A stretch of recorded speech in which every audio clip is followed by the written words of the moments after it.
Good morning, students. Welcome back to the channel. This is Mohammed Mateen from Nobel Mind Classes. Today, we have brought a new video of this series that is factorization. Yes, हम आज लेकर आए हैं एक video जिसमें हम factorisation को सीखेंगे. फैक्टराइजेशन मैथ्स की एक बहुत इंपॉर्टेंट कॉन्सेप्ट है. चाहे एलसीएम निकालना हो, एचसीएफ निकालना हो, किसी नंबर का स्क्वायर रूट या क्यूब रूट या कोई सा भी रूट लेना हो, तो हमें फैक्टराइजेशन की जरूरत पड़ती है. और भी कई सारे मैथमेटिकल ऑपरेशंस में फैक्टराइजेशन की जरूरत हमें महसूस होती है. लेकिन आज हम सीखने जा रहे हैं कि फैक्टराइजेशन अर्थात गुणनखंड हम किस तरह से किसी नंबर का कर सकते हैं. तो आइए शुरू करते हैं. तो आइए समझते हैं फैक्टराइजेशन मतलब गुणनखंड को. जैसे हम कोई नंबर ले लेते हैं, 15 हमने ले लिया, ठीक है. We have taken 15 and I am going to factorise this. Here factorisation is a noun and factorise हम फैक्टराइज करने जा रहे हैं means factorise as a verb. So I am going to factorise this. 15 is equal to 3 into 5. कैसे sir, कैसे निकालेंगे? सोचा किया जाए दिमाग में फैक्टराइजेशन करने के लिए. मान लीजिए 15 की फैक्टराइजेशन करने, तो हम ये सोचेंगे कि 15 किस टेबल में आ रहा है. आंसर इज 3 और 5. ठीक है, 3 की टेबल में 5 टाइम्स आ रहा है या 5 के टेबल में 3 टाइम्स आ रहा है. ठीक है, तो हमारा ये जो है यही फैक्टराइजेशन हो जाएगा. ठीक है, एग्जांपल 14 इज इक्वल टू 7 के टेबल में आ रहा है कितनी बार? 2 बार. या फिर 2 के टेबल में 7 बार. तो इस तरह से ये फैक्टराइजेशन हो गए इसके. We have factorized this. So किसी नंबर को क्रॉस इंक्लूड करके लिखना एक प्रोडक्ट की फॉर्म में, ये हमारा कहलाता है फैक्टराइजेशन या गुणनखंड. तो हमारे 15 गुणनखंड क्या हो गए? 3 गुणा 5. इन इंग्लिश वी से 15 can be factorized as 3 into 5, either 3 times 5 or 5 times 3, whatever. So 14 can be written 7 into 2. So this is the way. याद रखिए फैक्टराइजेशन में सिर्फ हमें मल्टीप्लाई का साइन यानी कि क्रॉस ही यूज करना है. बीच में अगर आपने प्लस कर दिया, कोई कहे सर हम ऐसे भी तो लिख सकते हैं 14 is equal to 12 plus 2, why can't we write this? Obviously is also correct. Yes, ये भी सही है. ठीक है, ये इसके इक्वल है. फैक्टराइजेशन नहीं है ये हम फैक्टराइज फॉर्म नहीं है. क्यों? क्योंकि यहां हमने प्लस कर दिया. जब हम बीच में जैसे 15 को हम ऐसे भी तो लिख सकते हैं 20 minus 5. Obviously this is also both of these are 15. लेकिन ये स्प्लिटिंग है. सिर्फ बीच में अगर हम प्लस या माइनस को इंक्लूड कर लेंगे स्प्लिटिंग होती है, फैक्टराइजेशन नहीं होता है. फैक्टराइजेशन कहलाने के लिए जरूरी है कि 2 नंबर्स के बीच में हमारा क्रॉस आ रहा हो. That's it. This is just factorisation. If we are taking the prime factors, we are going to divide with only prime numbers, then the factorization are said to be prime factorization. हम एक और example ले रहे हैं. जैसे 18 हमने ले लिया. We have taken 18. So I am going to take the factors of 18. अब मैं सोचूंगा कि ये 18 किस टेबल में आ रहा है. 2 के टेबल में आ रहा है. ठीक है सर, 3 के में भी आ रहा है, 6 के में भी आ रहा है, 9 के में भी आ रहा है. ठीक है, तो जैसे हमने यहाँ बताया 15 के फैक्टर 3 into 5 लिखने हैं, 5 into 3 लिखने की बात वही है. 3 के टेबल में 5 टाइम्स, 5 के टेबल में 3 टाइम्स. ऐसे ही यहाँ पहली चीज अगर 2 से ले लेते हैं, 2 9s are कितनी बार? 9 बार. तो 9 2s are भी कह सकते हैं, 2 9s आएंगे 18. तो ये वन पॉसिबल फैक्टर ये हो गए. Other pair of factors will be 3 6 are. Clear है? तो अभी ये दोनों पॉसिबल इसके फैक्टर्स हैं 18 के. लेकिन इसमें दिक्कत क्या है? इन फैक्टर्स में और इन फैक्टर्स में क्या डिफरेंस है? यहां दोनों की दोनों नंबर ये प्राइम नंबर्स हैं, ये भी प्राइम नंबर्स हैं. लेकिन यहां ये 2 नंबर प्राइम नंबर्स नहीं है, यहां भी ये 2 नंबर प्राइम नंबर्स नहीं है. तो all of these are just factorisation. लेकिन ये वाले फैक्टराइजेशन जो है प्राइम फैक्टराइजेशन है, जिसमें प्राइम नंबर आ रही हो प्राइम फैक्टराइजेशन हो गए. This is the prime factorisation. लेकिन ये प्राइम फैक्टराइजेशन नहीं है. क्यों नहीं है?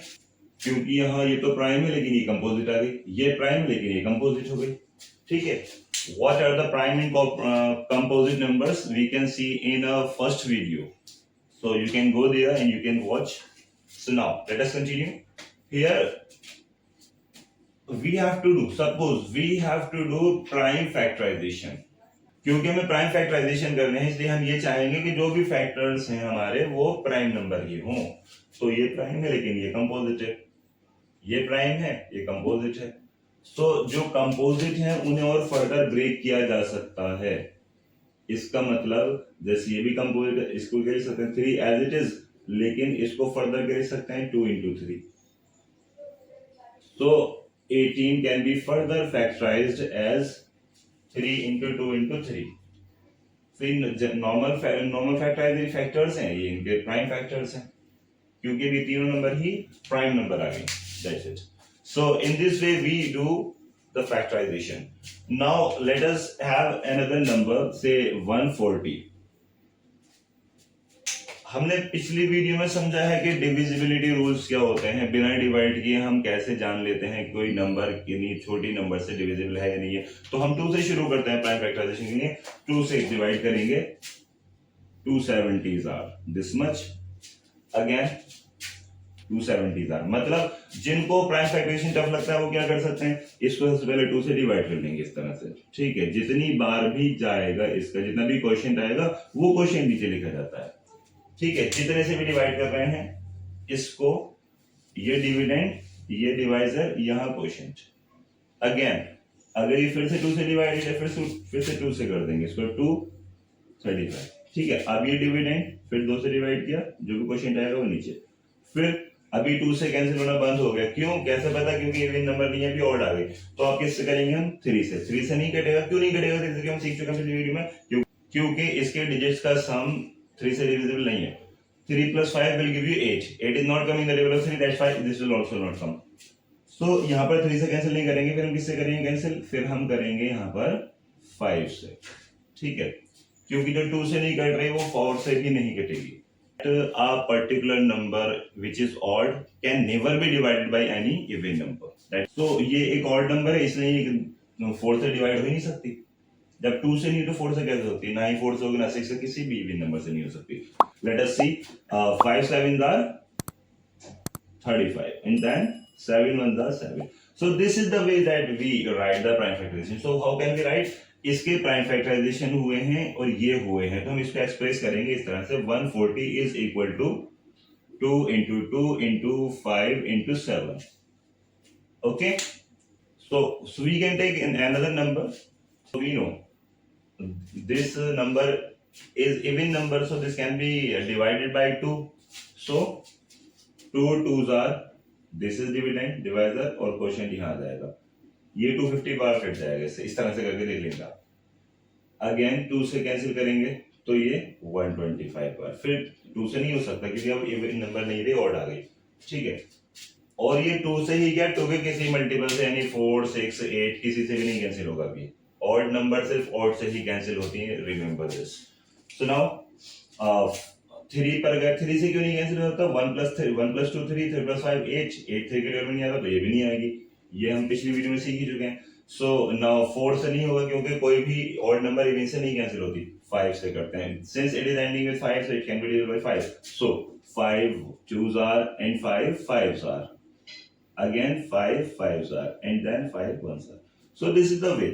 So we can write this also. 500 is equal to what, 2 into 2 into 5 into 5 into 5. Although we will be learning about the exponents in our upcoming videos, but now I'm telling you little. So 2 कितनी बार है यहाँ पर, 2 times. 2 raised to the power 2. 5 1 time and 7 1 time. Generally power 1 is not written, but हम यहाँ express कर रहे हैं due to some reason. So now here how can I further write it? 2 को लिख सकते हैं हम 2 बार. 5 कितनी बार है, 3 times. ठीक है, so we can write in this way as well as in this way also. In a single line we should not use 2 or more than 2 equal sign. So लेकिन हमने यहाँ पे लगा दिया स्पेस की वजह से. ठीक है, वरना ये चीज यहाँ, ये यहाँ ना लिख करके यहाँ नीचे लिखी जानी चाहिए, ये वाली चीज यहाँ ना लिख कर नीचे लिखी जानी चाहिए. Because of lack of space I have not done this. तो this is the way how to factorize, किस तरह से हम किसी भी संख्या का किसी भी नंबर के गुणनखंड हम कर सकते हैं, ये हमने आज की वीडियो में सीखा। तो students, these are the homework questions for you. ये आपको होमवर्क में करने हैं, मतलब इनको फैक्टराइज करना है या कहें इनके गुणनखंड आपको करने हैं इन नंबर्स के, और बिना दूसरे लोगों के कमेंट देखे आपको इनके आंसर्स कमेंट करने हैं। तो स्टूडेंट, ये थी हमारी आज की वीडियो जिसमें हमने मैथ्स का एक इंपॉर्टेंट टॉपिक फैक्टराइजेशन यानी कि गुणनखंड को कवर किया, और जो कि हमारी कई सारी mathematical concept like LCM, HCF और स्क्वायर रूट या क्यूब रूट इनमें हेल्प करता है।